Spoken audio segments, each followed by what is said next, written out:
जय माता दी। आज की इस वीडियो में हम आपको सुनाएंगे नवरात्रि के तीसरे दिन सुने जाने वाली माता चंद्र घंटा की कथा और आरती, जो नव दुर्गा स्वरूप में माता का तीसरा रूप है। नवरात्रि का तीसरा दिन इन्हीं माता को समर्पित है। तीसरे नवरात्रि में माता चंद्र घंटा को प्रसन्न करने के लिए व्रत किया जाता है।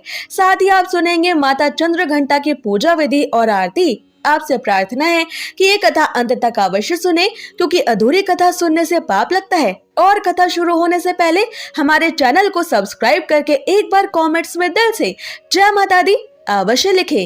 माता चंद्र घंटा नवरात्रि के तीसरे दिन इस कथा को सुन रहे सभी भक्तों पर अपनी विशेष कृपा बरसाएं। तो आइए शुरू करते हैं नवरात्रि के तीसरे दिन पर नव दुर्गा के तीसरे रूप माता चंद्र घंटा की कथा। तो प्रेम से बोलिए श्री गणेशाय नमः। ओम जयंती मंगला काली भद्रकाली कपालिनी दुर्गा क्षमा शिवा धात्री स्वाहा स्वधा नमोस्तुते। चंद्र घंटा ये माँ दुर्गा की तीसरी शक्ति है। देवी का ये स्वरूप परम शांतिदायक और कल्याणकारी है। इसलिए कहा जाता है कि हमें निरंतर माँ चंद्र घंटा के पवित्र विग्रह को ध्यान में रखकर साधना करनी चाहिए। माँ चंद्र घंटा का ध्यान और पूजा हमारे इस लोक और परलोक दोनों के लिए कल्याणकारी और सद्गति देने वाला है। माँ चंद्र घंटा देवी के मस्तक पर घंटे के आकार का आधा चंद्र है, इसलिए इन माता के स्वरूप को चंद्र घंटा कहा गया है। इनके शरीर का रंग सोने के समान तेजमयी और चमकीला है। इन देवी के 10 हाथ हैं। माँ चंद्र घंटा खड़ग और अन्य अस्त्र शस्त्रों से विभूषित है। सिंह पर सवार मां चंद्र घंटा देवी की मुद्रा संग्राम के लिए सदा तैयार रहने की है। संग्राम क्षेत्र में मां चंद्र घंटा की घंटे से भयानक ध्वनि से अत्याचारी दानव और दैत्य राक्षस कांपते रहते हैं। मां चंद्र घंटा की कृपा से भक्त को अलौकिक वस्तुओं के दर्शन होते हैं, दिव्य सुगंधियों का अनुभव होता है और कई तरह की ध्वनियां भी सुनाई देने लगती हैं। इन क्षणों में ऐसे भक्तों को बहुत ही सावधान रहना चाहिए। मां चंद्र घंटा की आराधना से भक्तों में वीरता, निर्भयता के साथ सौम्यता और विनम्रता का विकास होता है। इसलिए हमें चाहिए कि मन वचन कर्म के साथ विधि विधान के अनुसार पारिशुद्ध पवित्र मन से नवरात्रि के तीसरे दिन मां चंद्र घंटा के शरणागत होकर उनकी उपासना आराधना करें। इससे सारे कष्टों से मुक्त होकर सहज ही परम पद के अधिकारी बन सकते हैं। इतनी कल्याणकारी है देवी चंद्र घंटा।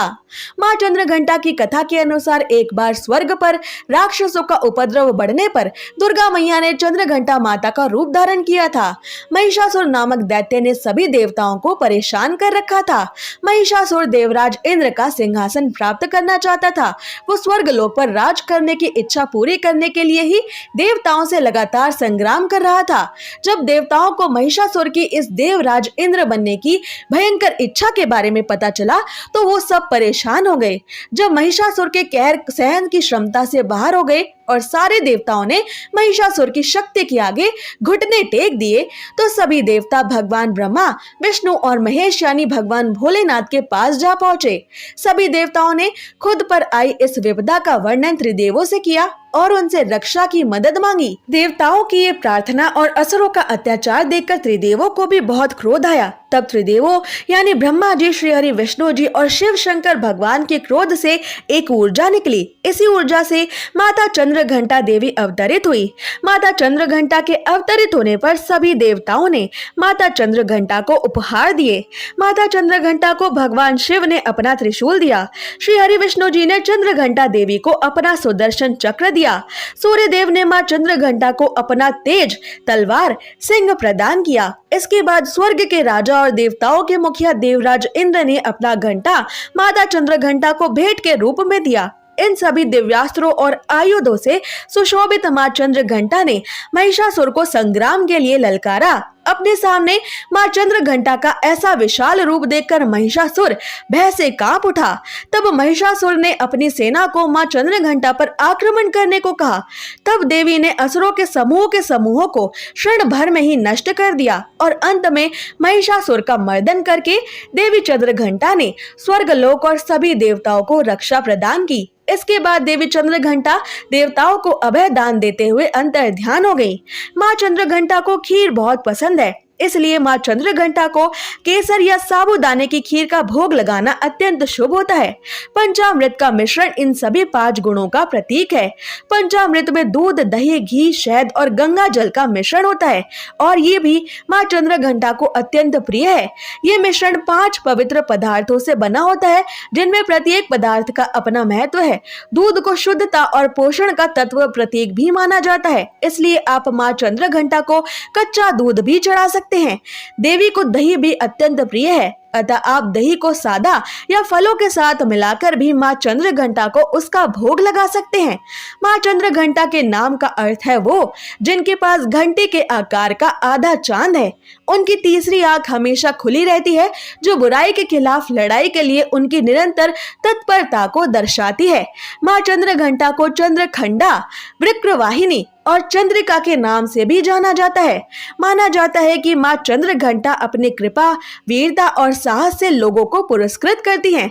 उनकी कृपा से भक्तों के सभी पाप, संकट, शारीरिक कष्ट, मानसिक क्लेश और भूत प्रेत की बाधाएं भी समाप्त हो जाती हैं। शिव पुराण के अनुसार माँ चंद्रघंटा भगवान शिव की शक्ति है, जो चंद्रशेखर के रूप में है।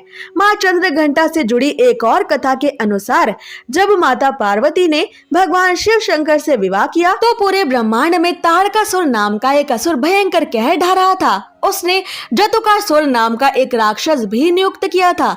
जटुकासुर एक दुष्ट चमगादड़ राक्षस था। एक दिन जटुकासुर और उसके असुरों ने कैलाश और माँ पार्वती पर आक्रमण कर दिया। उस समय भगवान शिव गहन तपस्या कर रहे थे। वो अपनी तपस्या नहीं छोड़ सकते थे। जटुकासुर ने अपनी चमगादड़ों की सेना के पंखों की सहायता से संपूर्ण आकाश को ढक लिया। एक एक करके सभी क्रूर और दुष्ट चमगादड़ों ने शिव गणों पर आक्रमण कर दिया। इससे माँ पार्वती भयभीत हो गई। इन चमगादड़ों ने उत्पात मचा रखा था और कैलाश क्षेत्र को नष्ट करना शुरू कर दिया था। इससे माँ पार्वती क्रोधित हुई। उन्होंने नंदी को सहायता के लिए बुलाया, लेकिन नंदी कहीं दिखाई नहीं दिए। तब भगवान शिव ने माँ पार्वती को उनके आदि शक्ति रूप की याद दिलाई। तब माँ पार्वती अंधेरे में बाहर आई। उन्हें मुश्किल से कुछ दिखाई दे रहा था। इस पर काबू पाने के लिए उन्हें चांद की रोशनी की जरूरत थी। तब माँ पार्वती ने चंद्रदेव से मदद मांगी और उन्होंने संग्राम के मैदान को रोशन करके माँ पार्वती का साथ दिया। पार्वती जी ने पूरे संग्राम के दौरान चंद्रदेव को अर्धचंद्र के रूप में अपने सिर पर पहना था। पार्वती माँ को मंद रोशनी में चमगादड़ों से लड़ने में सक्षम साथियों की आवश्यकता थी। तब भेड़ियों का एक विशाल झुंड माँ पार्वती की सहायता के लिए आया। भेड़ियों ने चमगादड़ों पर हमला कर दिया और माँ पार्वती ने जटासुर से संग्राम किया। एक लंबी संग्राम की अवधि के बाद पार्वती जी को पता चला कि शैतान जटुकासुर आकाश में उड़ रहे चमगादड़ों से शक्ति प्राप्त करके सक्रिय होता है। इसलिए पार्वती जी संग्राम के मैदान में एक घंटा लेकर आई और इसे जोर से बजाया तो चमगादड़ उड़ गए। तब भेड़ियों में से एक ने जटुकासुर पर छलांग लगा दी। वो जमीन पर गिरने पर दहाड़ने लगा। तब एक हाथ में कटार और दूसरे हाथ में घंटा, माथे पर चंद्रमा और भेड़िए पर बैठी पार्वती माता के इस भयावह पर कल्याणकारी रूप को ब्रह्मदेव ने चंद्रघंटा देवी का नाम दिया। बाद में भगवान शिव शंकर ने मां पार्वती से कहा कि ये लीला किसी भी व्यक्ति को उसके जीवन की किसी भी चुनौती और बाधाओं के डर को दूर करने का साहस प्रदान करेगी। नवरात्रि के तीसरे दिन या देवी सर्वभूतेषु माँ चंद्रघंटा रूपेण संस्थिता नमस्तस्यै नमस्तस्यै नमस्तस्यै नमो नमः। ओम देवी चंद्रघंटाय नमः। ह्रीं श्री अंबिकाय नमः। इन मंत्रों से माँ चंद्रघंटा की पूजा आपको अवश्य करनी चाहिए। आइए अब सुनते हैं माता चंद्रघंटा की आरती, जिसे सुने बिना माता चंद्रघंटा की व्रत कथा पूरी नहीं मानी जाती। जय माँ चंद्रघंटा सुखधाम, पूर्ण की जो मेरे काम। चंद्र समान तुम शीतल दाती, चंद्र तेज किरणों में समाती। क्रोध को शांत करने वाली, मीठे बोल से सिखाने वाली, मन की मालक मन भाती हो, चंद्र घंटा तुम वरदाती हो, सुंदर भाव को लाने वाली, हर संकट से बचाने वाली।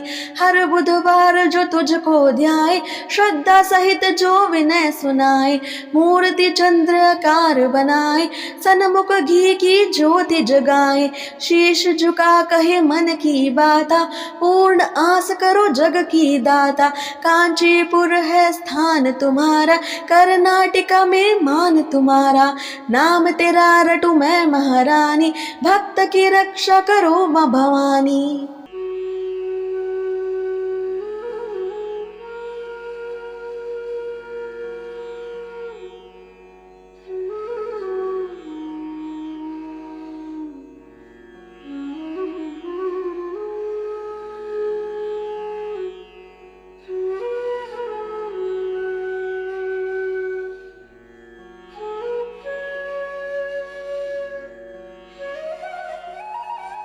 अगर आपको ये व्रत कथा पसंद आई तो नवरात्रि के दिन इसे शेयर अवश्य करें और ऐसे ही व्रत कथाएं रोज सुनने के लिए हमारे चैनल को सब्सक्राइब करें।